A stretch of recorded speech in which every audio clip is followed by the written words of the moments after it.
morning. Day 127. Another cool night. It was 39 degrees it got down to. But I see clear skies up. So hopefully it'll warm up. A lot of condensation. My tent was soaked just as much as when it rained. I'm going to try and pick up the miles today. I'm going to try and do 125, 126. I only did 22 the last 2 days because of the rain, and then I just wasn't into it yesterday. So I'm going to try and hustle a little bit today, but we'll see what the trail gives. You got to just take what the trail gives.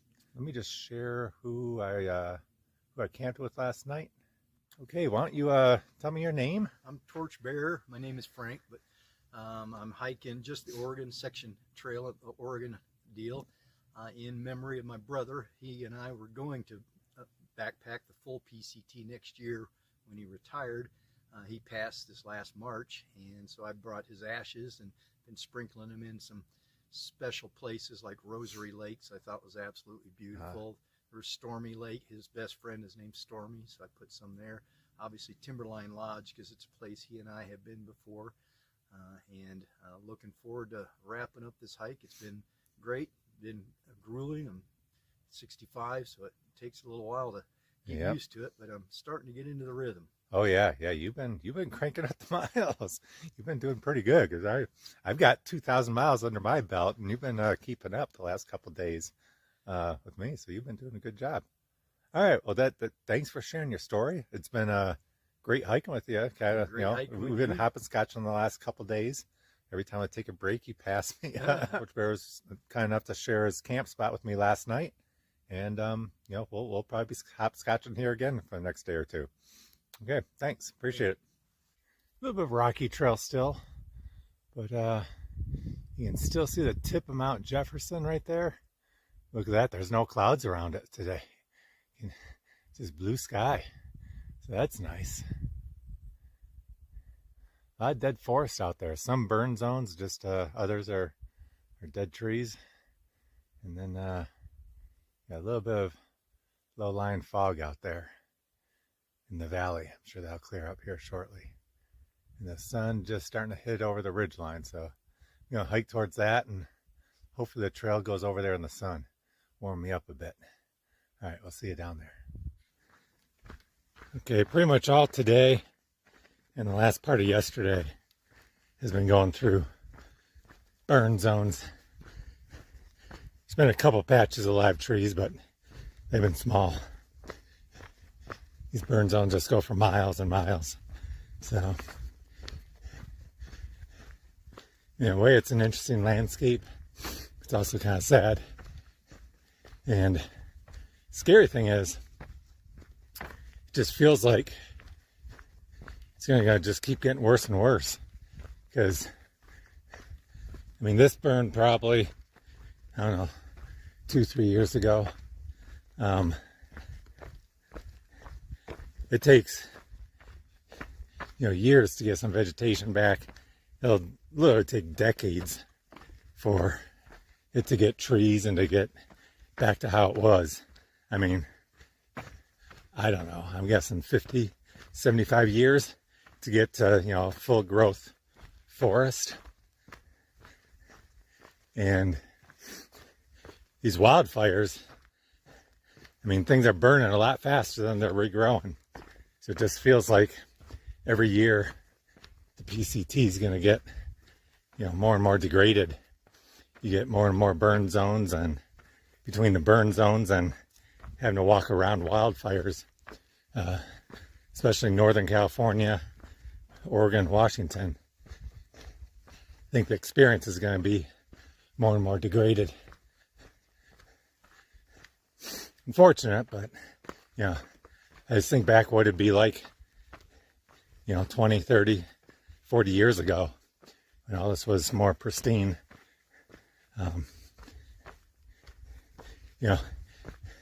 Looking back at like Lassen National Park, that place was almost completely gutted. There are some natural wonders still, some of the springs and hot spots and that, but as far as the beautiful forest and that, it was just a wasteland. And going through miles of it here, So kind of unfortunate, but you know, on the other hand, that's part of the experience. So you take it in, you enjoy it as much as possible, and it's just all part of the trail. All right, we'll see you down the trail. Nice cold, clear stream right here. This is the last good water source for like 12 to 14 miles. So I kind of cameled up and got enough for lunch and to get me down the trail for another 12 to 14. Shouldn't be a problem because it's a cool day. But the other thing they have here, you can see that, you got some raspberries. So I'm not a real big fan of the huckleberries. They're all right. But when I find wild blackberries or wild raspberries, now those are my jam. So I'm gonna pick a few of these, and I guess there are some huckleberries up there, but I'm gonna stick to the raspberries. I haven't seen these too often. So I'm gonna get my full here and keep moving down the trail. Well, I gotta say, this morning, you know, there's a lot of burn zone, and there are a lot of rocks in the trail, so it wasn't that much fun. Just a little bit less than fun. But ever since like Ollie Lake, probably the last 10 miles or so, it's been nice. I mean, this section here, I just finished doing a big climb, but on the backside of that climb, this trail is just nicely graded downhill. Nice soft dirt with some pine needles. No blowdowns, no rocks. It's just easy cruising. This is enjoyable. So we'll see. I think the trail's supposed to be in pretty good condition all the way to we're going Timberline Lodge. I mean, that's still whatever, 35, 40 miles away, but I think it's supposed to be a pretty decent trail. So hopefully, fingers crossed, this just keeps up. Okay, so you know I passed 2,000 miles, I guess day before last. So while it was raining in the tent, I was stuck in my tent the other night. I was kind of looking at some stats because, you know, that's what engineers do. They like to look at numbers and stats. You know, I keep track of stuff every day, and over the first 1,000 miles of the trail, it took me 76 days to complete that. The second 1,000 miles only took 49 days. That's that's pretty crazy. But a lot of stuff goes into that. You know, there's, you know, anytime you don't hike any miles on the PCT, they call it a 0 day. So I was going home quite a bit the first, 180 miles since, I live so close to the trail. And then, we had real good friends that had cabins that, were very generous and let us use their places up in Idaho and Big Bear and came up and visited us. So that was a few days there. So I think in the first 1,000 miles, I took 11 0 days. So that's quite a bit there. 11 0 days out of 76. The second 1,000 miles, I took 49 days to complete it. I only took 2 0 days. I was far from home, and I just, was focused on getting down the trail. So 2 days over 1,000 miles, or 2 days out of 49, that's probably not enough. I know I went a 38-day stretch without a 0 day, and my body was starting to rebel a little bit. So that was 11 is probably a little bit too much. 2 is definitely too little. So we'll see if we can find a happy medium here somewhere. But if you take out the 0 days and just take the days hiking, divide by the number of miles, I think I averaged a little bit over 15 miles per day the first 1,000 miles, a little over 21 miles per day the second 1,000 miles. So thought that was kind of interesting. Obviously, a lot goes into that. I'm getting a lot stronger. You get your trail legs the farther you go down the trail. So that has a lot to do with it. the terrain's easier in Northern California and Oregon, for the second 1,000 miles, where, the desert, you're just beginning the trail, so you have 0 trail legs, and you need to take it slow there. And then up in the Sierras, the terrain's real tough. You're up at elevation, you got the high mountain passes, you got the snow to deal with, you got the river crossings. We even had snow, in San Jacinto and Mount Baden-Powell. So, all that stuff plays into it. But that was interesting. It went from, about 15 miles a day up to 21 miles a day between those two major sections. There's also, I skipped some miles because of the wildfire closures, so that played into it too. So anyway, a few stats there. I thought they were kind of interesting. The conditions and the hiking style and that continuously evolves as you go down the trail. So it's you're spending all day walking down the trail on one hand, but on the other hand, a lot of things are changing from the terrain, the towns and the cities that you pass, the people you hike with, just how strong you are, the conditions on the trail. So it's a continuously evolving experience, and that's what makes it so special. So anyway, just thought I'd share a few of those with you. We'll see how the last 650 go. We'll talk to you later. Okay, ended day 127. Man, it's a lot of days. Did good today. I did the 25 miles, and I finished up by 5 o'clock. I was thinking of going more, but I was getting tired. I'm at the beginning of a big climb, which I don't like to do at the end of the day when I'm tired. Plus, I wanted to air out my tent, or dry out my tent. My tent was soaked today. This is probably the worst. This morning was probably the worst condensation on the trail so far. The whole tent was just completely soaked.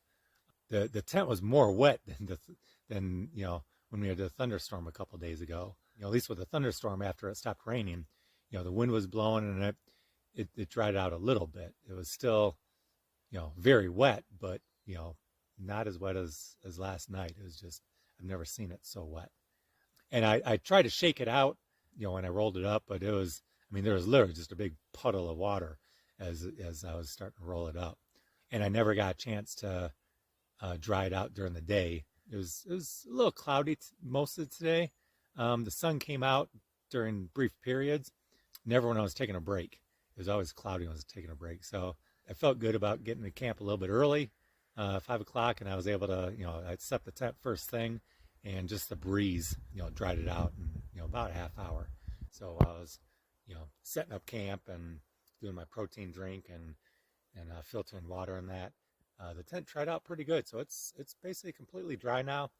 Sleeping bag's still a little bit damp, so it's been damp for a couple of days.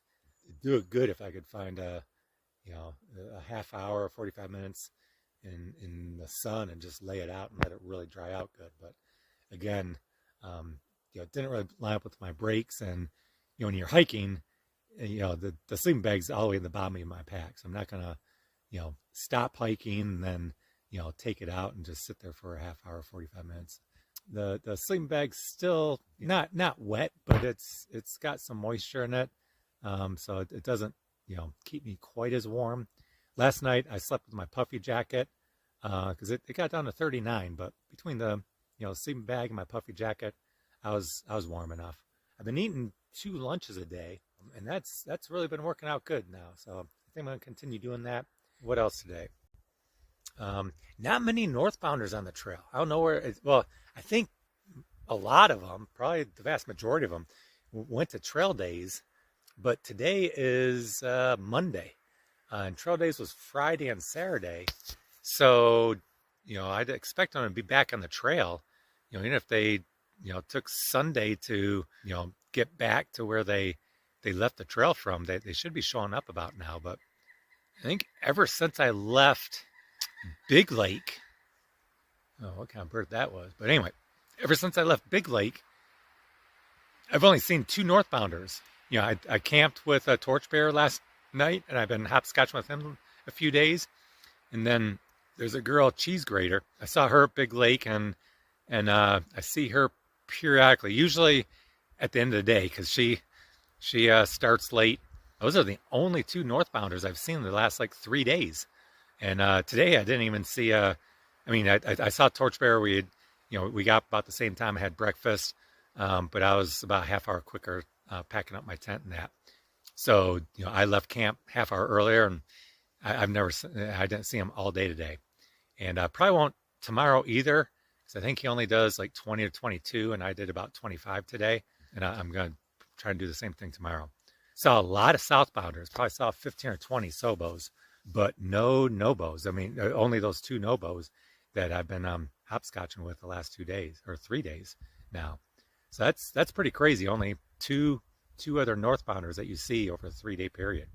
I'm 32 miles away from Timberline Lodge. I'd like to get in there early the day after tomorrow in time to have breakfast. I'm going to do the lunch buffet, of course, but I'd like to squeeze in a breakfast too. And the earlier I can eat breakfast, then the more I can pig out at the lunch buffet. But unfortunately, there's a big climb the last 5 miles. I'm probably going to go to the bottom of that climb tomorrow. Just the logistics with water carry and where the water sources are and the campsites. I'm probably going to do about 26.5 miles tomorrow.